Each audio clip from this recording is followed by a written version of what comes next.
검은 대륙 아프리카를 복음으로 뒤엎은 믿음의 선교사 데이비드 리빙스턴을 발표하게 된 황병희 집사입니다. 또 이 모든 자료와 PPT는 이한나 간사님께서 준비해 주셨습니다. 그럼 이제부터 데이비드 리빙스턴에 대해서 발표를 시작하겠습니다. 1813년 3월 19일 영국 스코틀랜드 블렌타이어에서 출생한 리빙스턴은 가난하지만 신앙심 깊은 독실한 기독교 가정에서 자라났습니다. 10살이 되는 해부터 방직 공장에서 직조공 보조 일을 시작하였고 일이 끝난 뒤에는 학교에서 읽고 쓰는 훈련을 통해 과학과 관련된 책을 많이 읽고 흥미를 가지게 됩니다.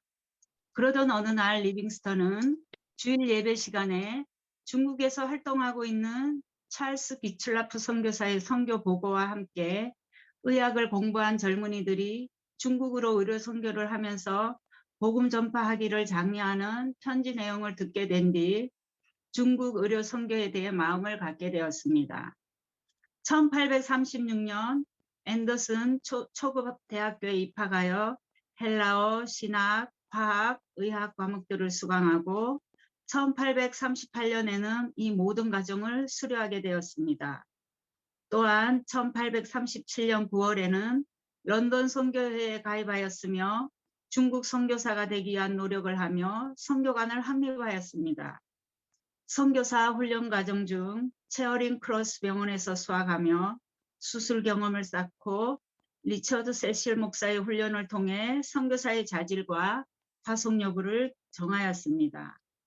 그러나 1839년 아편전쟁으로 중국에 대한 모든 선교 활동이 중단되었고 런던 선교회를 통해 아프리카 남부 지역에서 선교하고 있는 모페 선교사의 정보를 듣고 아프리카 선교에 대해 마음을 갖게 되었으며 아프리카 내륙 지역에 대한 하나님의 부르심을 확인하게 되었습니다.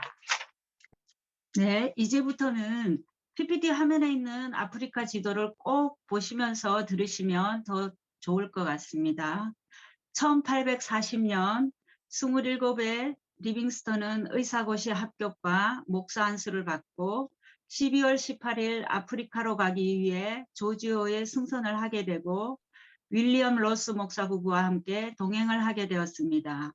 아프리카로 가는 중에 폭풍우를 만나 브라질 리우데 자이네루 부근에서 일주일 정도 정박하는 동안 최선을 다해 복음을 전파하기도 하였습니다. 1841년 남아프리카 케이프타운과 포트 엘리자베스를 거쳐 쿠루만에 도착하였습니다.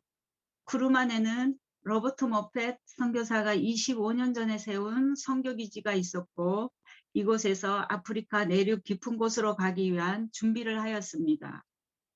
드디어 리빙스턴은 쿠루만을 지나는 현지인들을 통해 쿠루만 북부 부족 정보를 수집하고 아프리카 내륙 탐험을 시작하였습니다. 2주간 북쪽으로 올라간 후 베추아나 부족을 만나게 되었고 베추아나 부족의 추장인 모시 아레레의 도움으로 의료 선교를 하게 되었습니다.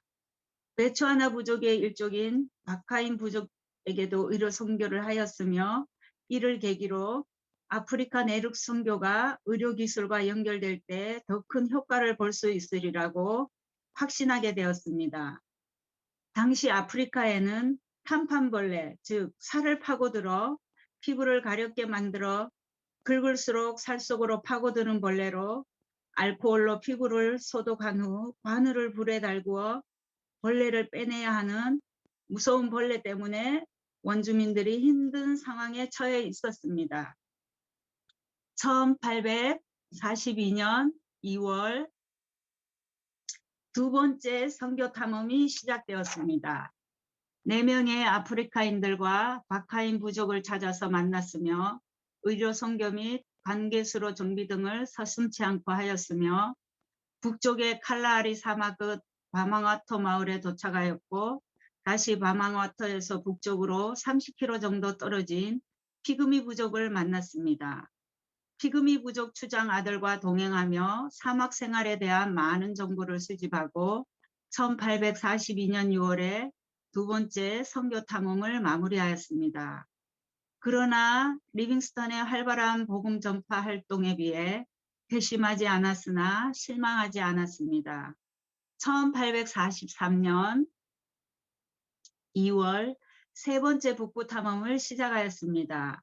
전쟁으로 인해 터전을 옮긴 초누안의 마을에 박하인 부족을 만나고 부족 추장인 세켈레 아들의 병을 고친 후 복음에 대해 이야기합니다. 또한 마테벨로 부족도 만났습니다. 이 무렵 런던 선교회로부터 베추아나 선교기지 설립 허가를 받고 12파운드의 선교 헌금을 받게 되었습니다. 베추아나 부족의 모시아렐의 추장에게 적당한 땅을 구입하고 선교기지를 건축하였습니다. 리빙스턴은 아프리카 내륙 선교를 할수록 토착병, 언어, 생활습관, 문화의 차이 해결을 위해 현지인 리더십 양성의 필요성을 느끼게 됩니다. 베추아나 부족 선교기지 주변에서 복음을 전하던 리빙스턴은 사자에게 팔을 물려 심한 부상을 입고 선교를 위해 독신이 더 좋다고 생각했지만 상처를 치료하는 동안 메리 모펫, 즉 로버트 모펫 선교사의 딸과 결혼을 결심하고 1845년 32살에 결혼을 하게 됩니다. 결혼 후 리빙스턴은 크루만 선교기지를 떠나 마보차 선교기지에서 생활하며 새로운 사역에 대해 계획하였으며 마보차 북쪽의 초노안의 마을에 정착하여 첫째 아들 로버트와 둘째 딸 아그네스를 출산하였습니다. 또한 초노안의 마을의 박하인 부족 세켈레는 아들의 치료 후 선교와 복음에 관심을 가진 후 드디어 회심하게 되었습니다. 그러나 2년이 넘는 가뭄으로 콜로백 마을로 이주하게 되었습니다. 콜로백 마을에는 17세기 네덜란드에서 남아프리카 해안에 정착한 사람들인 보호인들이 아프리카 원주민들을 노예로 사고 파는 일에 이용하고 있었는데 영국이 남아프리카를 점령한 후 노예 제도를 금지시켜서 감정이 좋지 않아서 콜로백 마을에서 정착하기가 힘들어졌습니다. 1849년 6월에는 북쪽 끝에 있는 세로틀 마을을 발견하였으나 바망아토 부족이 이미 살고 있었고 그들은 물을 찾지 못하도록 방해하며 경계하였습니다. 그러나 여인의 도움으로 사막의 끝에서 엥가미 호수를 발견하고 그곳에 새로운 선교기지를 개척하였습니다. 1851년 4월 북부 사막의 전설적인 지도자 세비토안의 추장을 만나기 위해 탐험을 시작하였습니다. 초배강에서 쪽배를 타고 4시간 정도 이동 후 세비토안의 추장을 만났으나 추장은 폐렴에 걸려 리빙스턴의 치료에도 불구하고 3일 만에 숨을 거두었습니다. 그러나 세비토안의 딸 마모치산의 추장의 도움으로 1851년 8월 4일 강폭 350m가 넘는 잠베지 강을 발견하게 됩니다. 1853년 아내 메리와 아이들은 말라리아와 여러 위험들로부터 보호하기 위해 본국으로 돌아가게 되었으나 리빙스턴은 린얀티 마을에 도착 후 말라리아에 감염되었습니다. 그럼에도 11월 린얀티 마을을 떠나 북서쪽 해안으로 탐험하였으며 1854년 5월 루안다 마을에 도착하였습니다. 말라리아 치료를 받는 중에도 런던 선교회와 왕립지리학회에 아프리카에서 한 일들과 보호인들의 노예 사냥에 대한 편지를 보내게 되었습니다. 네, 1855년 11월 마고메로 부족과 린얀티 마을을 떠나 잠베지 강을 거슬러 올라가는 탐험 여행을 시작하였습니다. 천둥 소리가 나는 연기라 불리는 폭포를 발견하고 빅토리아 폭포라 명하였습니다. 1856년 5월 잠베지 강의 삼각지대인 케브라바사에 이르게 되었고 엥가미 호수부터 인도양에 이르는 탐험 여정을 기록하며 이곳이 복음의 통로이자 아프리카 발전의 도상으로 인도할 무역의 통로가 될 수 있음을 확신하게 되었습니다. 이 무렵 아버지의 부고로 인해 런던으로 돌아와 선교 사역과 내륙 탐험에 대해 연설을 하게 되었습니다.